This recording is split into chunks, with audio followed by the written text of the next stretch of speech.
Hi guys, welcome to my channel. तो last video में हम देखे थे कि CSS का बेसिक पार्ट है और CSS से एक एक्सटर्नल फाइल कैसे लिंक करते हैं, और अगर हम यहाँ पे HTML में ही एडिट करना चाहते हैं तो CSS कैसे एडिट करेंगे, वो हम सारी चीज़ें देखे थे। आज मैं बताने वाला हूँ आप लोगों को कि ये बैकग्राउंड के बारे में, ठीक है। तो अगर कोई भी वेबसाइट में जाते हो, geo.com करके मैं वेबसाइट ओपन कर देता हूँ।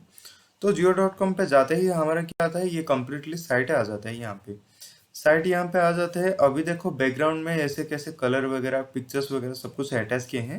इसे कहते हैं बैकग्राउंड। तो बैकग्राउंड मस्ट मैंडेटरी होता है।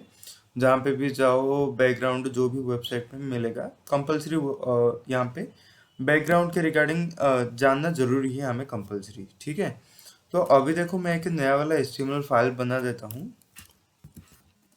HTML करके डाल दिया यहाँ पे, एक सेकेंड, हाँ। HTML डाल दिया, यहाँ पे मैं डाल देता हूँ CSS बैकग्राउंड करके, ठीक है। इसको सेव किया, फाइल पाथ कॉपी किया, और मैं फिर से गूगल क्रोम पे जाता हूँ, यहाँ पे डाल दिया। अब देखो ये हो गया, हमारा CSS बैकग्राउंड करके आ गया। एक्सक्यूज मी, हाँ। तो CSS बैकग्राउंड अभी आ गया। तो यहाँ पे मैं क्या करूँगा, एक p टैग लगा दूंगा।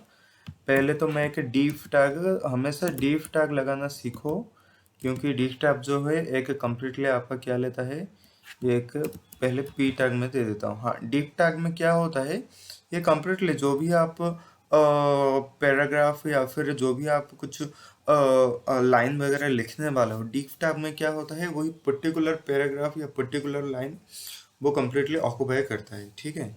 तो div टैग लेना मत भूलिएगा, कंपल्सरी div टैग यूज़ करना, ये एक बेटर हैबिट हो जाएगा। पैराग्राफ में मैं लिख देता हूँ, this is my background tutorial, ठीक है। तो इसको मैं फुल स्टॉप देके सेव करके मैं इसको रिफ्रेश कर लेता हूँ एक बार, ठीक है।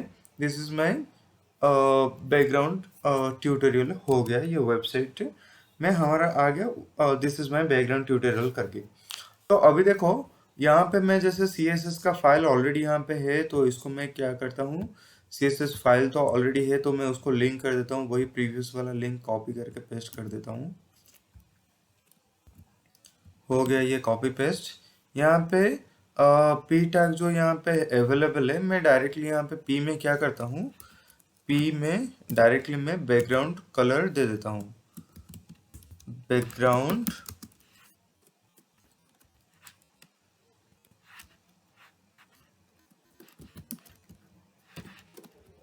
बैकग्राउंड कलर मैं यहाँ पे दे देता हूँ रेड करके, ठीक है। तो अब देखो यहाँ पे मैं जब रिफ्रेश कर दिया, ऑटोमेटिकली ये रेड हो गया। और देखो मैं अभी यहाँ पे क्या करूँगा, बैकग्राउंड कलर तो नॉर्मली सबको पता होता है, बैकग्राउंड इमेज मैं यहाँ पे अभी ऐड करूँगा, ठीक है।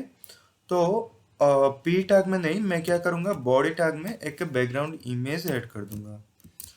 बॉडी दे देता हूँ, बॉडी दे देता हूँ तो ताकि कंप्लीटली कवर हो जाएगा, बैकग्राउंड GROUND इमेज। तो इमेज देने के लिए हमें क्या होता है, URL पास करना होता है, जो कि कोई भी, अभी देखो मेरे पास एक फोटो में यहाँ पे सेव करके रखा हूँ, इसको मैं कॉपी करता हूँ और इसको मैं क्या करूँगा, यहाँ पे पेस्ट कर लूँगा, ठीक है। तो ये देखो इसको मैं सेव करते ही डायरेक्टली यहाँ पे मैं जब रिफ्रेश करूँगा तो ऑटोमेटिकली देखो ये वाला बैकग्राउंड का पिक्चर्स आ गया यहाँ पे, ठीक है। तो यहाँ पे बैकग्राउंड पिक्चर आ गया, लेकिन हमें बैकग्राउंड पिक्चर में भी मल्टीपल चेंजेस चाहिए। जैसे कि ये अगर रिपीट होता है तो नो रिपीट करके, अटैचमेंट है या नहीं, अगर अटैचमेंट इसमें ये स्क्रॉल या फिर फिक्स्ड करके हमें मेंशन करना होता है। अभी देखो यहाँ पे बैकग्राउंड पिक्चर आ गया, यहाँ पे देखोगे तो बैकग्राउंड का पिक्चर कितना बड़ा साइज है, यहाँ पे फूल वगैरह है, बबल्स वगैरह यहाँ पे है। बट यहाँ पे देखोगे तो बस फूल इतना ही आता है, नीचे कुछ भी नहीं आता है। तो ये दोनों में डिफरेंस है, इसलिए मैं यही पर्टिकुलर पिक्चर में लिया हूँ। तो अभी देखो मैं क्या करूँगा, यहाँ पे मान लो यहाँ पे एक ही पैराग्राफ है, दिस इज माय ट्यूटोरियल करके। तो इसको मैं क्या करूँगा, इसको मैं मल्टीपल पैराग्राफ में कन्वर्ट कर देता हूँ, ठीक है।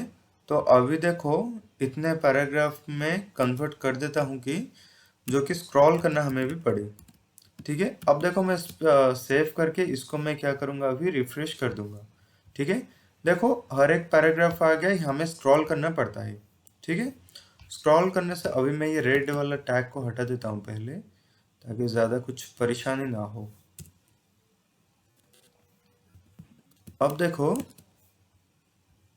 हाँ, अब देखो इसको मैं रिफ्रेश करता हूँ तो ये एक ही लाइन में आता है। हमारा क्या हो गया, ये स्क्रॉल होके देखो नीचे तो बैकग्राउंड का इमेज इतना तक का है यहाँ पे, फिर भी नीचे फिर से स्पेस बन गया, तो इसलिए फिर से आ गया। तो हमें इसको क्या करना होगा, रिपीट जो है बैकग्राउंड इमेज का रिपीट, हम इसको नल करना होगा पहले। ठीक है, तो background background repeat, no repeat करके मैं डाल देता हूँ, नो रिपीट। ठीक है, मैं इसको सेव किया, इसको रिफ्रेश किया, तो देखो ये बस इतना ही रह गया, मीन्स रिपीट और नहीं हुआ, बस इतना तक आ गया, उसके बाद ये कंप्लीटली व्हाइट हो गया। ठीक है, तो ये जो है रिपीट नॉन रिपीट, अगर हम यहाँ पे X axis Y axis repeat repeat X डाल देते हैं। ठीक है, रिपीट एक्स डाल देते हैं, इसको मैं रिफ्रेश करता हूँ तो ये एक्स एक्सिस में रिपीट करेगा। अगर मेरा लंबा वाला यहाँ पे लाइन होता है तो ये एक्स में रिपीट करता है। यहाँ पे मैं वाई अगर डाल देता हूँ, सेव करके रिफ्रेश करता हूँ, तो यहाँ पे क्या करेगा, अभी नीचे भी ले लेगा। ठीक है, नीचे देखो यहाँ पे ले लिया, फिर से यही वाला हिस्सा फिर से नीचे ले लिया, तो ये X axis X axis Y axis और रिपीट नॉन रिपीट ऐसा होता है। तो इसको तो मैं नो रिपीट करके ही डाल देता हूँ अभी एज ऑफ नाउ। तो देखो नो रिपीट में डाल दिया। उसके बाद बैकग्राउंड का जो अटैचमेंट है, इसको हम स्क्रॉल या फिर फिक्स्ड कर सकते हैं। ठीक है, तो बैकग्राउंड अटैचमेंट जो यहाँ पे है, इसको मैं क्या करूँगा, फिक्स्ड कर दूंगा। ठीक है, फिक्स्ड करूँगा तो देखो क्या, यहाँ पे मैं सेव किया, रिफ्रेश किया, तो देखो यहाँ पे क्या होगा, बस ये वाला, अब ध्यान दो, ये वाला हिस्सा चेंज होगा, ना कि background image up and down कुछ होता है। ठीक है, अगर मैं इसको फिक्स्ड के बदले में स्क्रॉल करके डाल देता हूँ, स्क्रॉल सेव करता हूँ, रिफ्रेश करता हूँ यहाँ पे, ठीक है, तो ये देखो इमेज भी स्क्रॉल होगा। बाय डिफॉल्ट हमारे क्या होता है, स्क्रॉल ही रहता है। अगर हमें फिक्स्ड करना है तो फिक्स्ड हम कर सकते हैं। ठीक है, और रिपीट नो रिपीट के रिगार्डिंग में दूसरा है कि इमेज आपको यहाँ पे सर्च करके बोल देता हूँ।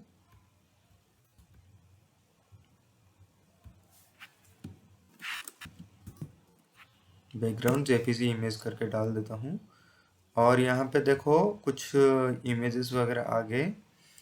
यहाँ पे देखो, इसको मैं कॉपी कर लेता हूँ, इसका file path copy image address में कर देता हूँ अभी, और यहाँ पे मैं पेस्ट कर देता हूँ। ठीक है,